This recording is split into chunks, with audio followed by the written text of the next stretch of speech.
Алдыңғы сабақта сіздер ИП-ны қалай ашу керек, Каспи-Пay'ді қалай ашу керек, жалпы бір айлық ИП-ның налогтарын қалай төлейміз, сол жайлы сіздер танысып, біліп шықтыңыздар деп ойлаймын. Дәл қазіргі сабақта сіздер жалпы Каспи магазин ашып жатқан кездегі әрекеттеріңіз қалай болады, және де Каспи магазин ашып жатқан кездегі, оборот айналдырып жатқан кездегі жасамау керек қателіктер жайлы мен сіздерге түсіндіріп айтқым келеді. Жалпы әрбір білімді бастар кезде бірінші блокнот ручка ол өте маңызды, өйткені әрбір дүние айтылған кезде бірі есіңізде қалып, екіншісі есіңізде қалмауы да мүмкін.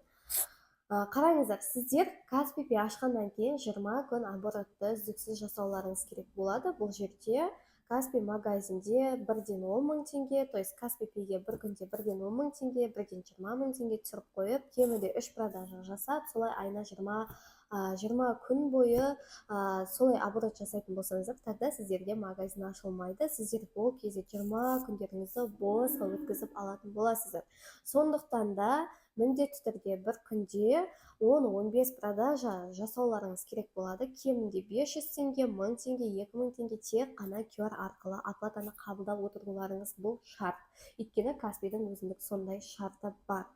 Ал екінші қателік, то что магазин там 20 күндік оборот бітіп, жақсылап магазинді оборот жасағаннан кейін бірден Каспи магазинге заявка жіберу. Жоқ, ол қате. Алдымен сіз рассрочканы қосасыз, ретті қосасыз. Если солар қосылса ғана, сіз одан кейін бар Каспи магазинді қосатын боласыз. Және осыдан кейінгі әрекет басым көпшілігінің жасайтын қателігі, то что Каспи магазин ашылғаннан кейін обналичка жасау арқылы өздерінің соншалықты еңбектерін заяға кетіріп жатқандар бар. Сондықтан да Каспиде обналичка жасау бұл мүлдем тыйым салынған дүние. Өйткені бұл жерде сіз обналичка жасамасаңыз да обналичкаға кетіп қалатын бір жайттар болады. Ол қандай моменттер? Мысалы, сіз өзіңізге рассрочкадан, либо болмаса товар сатқан кезде рассрочкадан сатсаңыз, офлайн точкаңызда біреуге рассрочкадан оплата қабылдасаңыз, және де оны сразу Каспи голдыңызға аударып, оны сразу басқа голдқа аударып, тезірек ақшаны жаратып қоятын болсаңыз, оны Каспидегі боттар обналичка ретінде шығарып беріп, сіздің магазиніңізді банға жіберетін болады. Сондықтан да осындай қатаң ережелерді сақтаныңыздар, және де магазиндеріңізді ұзақ ғұмыр кешіруіне былай айтқанда әрекет жасаңыздар. Және де екінші айтқым келетіндігі, Каспи магазинді бастағаннан кейін бір магазинмен ғана шектеліп жұмыс жасау бұл дұрыс емес әрекет.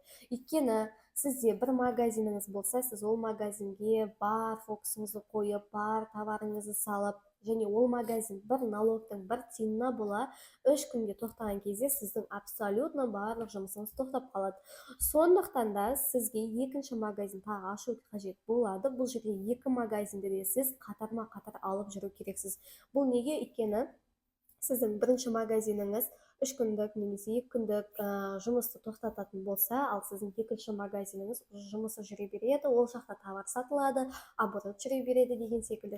Жалпы айтқанда сіздің табысыңыздың, обороттағы ақшаңыздың айналымы тоқтап қалмайды. Сондықтан да екі магазинмен жұмыс жасауға әрекет жасаңыздар.